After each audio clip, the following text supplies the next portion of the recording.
Hello everyone, this is Taryn with Wonderfully Made Handcrafting, and today I'm working on day 6 of ByTheWell4God's But God devotional, and today we are talking about Ephesians 2, 4, and 5, which is one of my favorite verses, if not my favorite in the Bible, which says, "But God, being rich in mercy, because of the great love with which He loved us, even when we were dead in our trespasses, made us alive together with Christ. By grace you have been saved." And I really liked this quote from Judy, and so I included part of it in this page, and that is from day 6, and it says, "God showers us with His grace, not because we are good, but because He is good. God blesses us with His mercy, not because we are worthy of mercy, but because He is merciful and worthy of all glory." And so today I am doing something where I completely mess up the background. And so I'm just walking you through how I kind of overcome that. When you make mistakes in your Bible journaling, a lot of the times you can fix it if you just sit down and realize that it's fixable and it's not a big deal even if it can't be fixed. But today you'll get to see the whole thing. Usually I would edit this stuff out because it's just not enjoyable for me to see my mistakes. But I guess that is important sometimes to see and recognize that not all of us are perfect. No one's perfect in Bible journaling, and so mistakes are made. So anyways, here I am using some mint tape. I did use the stamp set Gifted for His Glory, which is that big lion stamp with some mixed media marks. And so I had stamped those little crosses down with some Versamark ink and then embossed them with clear embossing powder. And now I'm using some spun sugar. Now I had done a questionnaire on Instagram asking if I should use the Gifted for His Glory stamp set with the little marks or the jungle foliage stencil in the background, and it was pretty split, and so I decided to try to use both. Now, I don't think that was the issue I had with using both. I think it was more so my color choices that I decided I didn't really like. I actually loved the coloring I had right here with the spun sugar and tattered rose. You see me spraying some water on there to get more of a distressed look and get those nice watermarks. However, what happened was that the coloring was so close to the foliage that I had going on in the background behind the lion that it didn't really stand out. And so it really blended into the background. And so trying to combat that and change it up a little bit really is what messed me up here. So you'll see I'm laying this down, making sure I like the coloring. I wasn't that pleased with it because it was too similar. And so I'm going to try to mix it up a little bit. Whenever I need some differentiation, I usually grab a brown. Now, usually that is frayed burlap, but today I decided to grab Vintage Photo, and this is where it kind of went haywire. I really wasn't liking this. It looked a little bit like leather or something, I don't know, but I tried to spray it down a little bit and pick up some of the color because it was too dark, and then I didn't know what to do because I wanted to add more of that pink in again, and so I grabbed the stencil, the jungle foliage stencil, and tried to use some of the spun sugar on top because I didn't think that tattered rose I didn't want to bring more oranges, and that tattered rose has kind of like, I don't know what color, but it's just more orangey tones, and that pink spun sugar just didn't show up enough. So I'm spraying it down again and kind of rubbing it around so that you can't really see what little you could of the stencil. And then I try something crazy, which I really didn't end up liking, but in the end, it turns out fine. And so I end up bringing that jungle foliage stencil back and using some Vintage Photo through it. Now I try to have a light hand and even lighter as like I bleed up to the middle. And it would have been okay maybe for some page, but I really just didn't like this. This was going like crazy. And I was trying to think of how I could make this better. So I definitely wanted to tone down some of that brown. And so I ended up grabbing my spray bottle again, spraying it down a little bit more and picking up a little bit of the color. And then I also come in with some more spun sugar and kind of rub that around all the brown areas on this page. That will tone down that brown as well.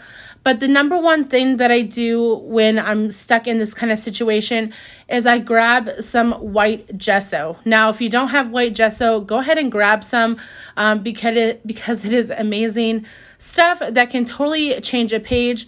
What I love about it is that it doesn't completely cover everything up, or at least the brand that I have doesn't, so I can still see that texture and the stencil in the background when I use it. You see me here just double checking that I really don't like it. I am totally against this background right now, so I'm just double checking. But then I will grab that white gesso and start on the background.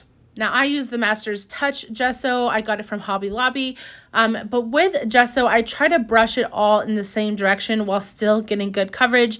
So my first importance is getting everything covered, and then before I dry it, I'm going to brush it all in the same direction. So today I've chosen to brush it horizontally, and then I'm going to dry it. Now, when you dry it, it's going to be lighter, and you're going to see a little bit more through the background, so it's not going to be so white, but you'll see me here look, and I'm liking this a little bit better because you can see some contrast between the foliage, but I'm still not loving it. And at first I'm thinking I'm just gonna cover the whole page with one of my vintage, dictionary pages or ledger pages, but in the end I decided against it because I want to be able to see the stencil marks and also the little markings from the Gifted for His Glory stamp set that I use in the background, because that is something that I asked you guys on Instagram about, and so I want to be able to still see that. So I decided against covering up the whole page up, even though that's originally what I wanted to do after seeing this. But I end up really do liking this in the end, so don't worry, it's just kind of a process with mixed media. At first I thought about putting that horizontally, but decided to change it up to vertically so I can see more of that stencil marking. And then right here is where I decide that it really can come together. It's going to be okay. So anyways, a lot of times I make mistakes and I just don't show them in these videos. I would have just started somewhere else in the video and kind of covered up my mistakes. But a lot of times I think that's not beneficial for those of you who watch, because I do make mistakes a lot. And I think that's good to show sometimes. So anyways, I'm pretty happy with the cluster I have going on here. I did grab some postage stamps, and also that little receipt is from my House of Books subscription. So you can grab those. I believe Amber has a grouping of those a la carte to sell. I did brush some of that vintage photo around all my ephemera pieces. I just kind of cut that out because you know that I do that in the first place.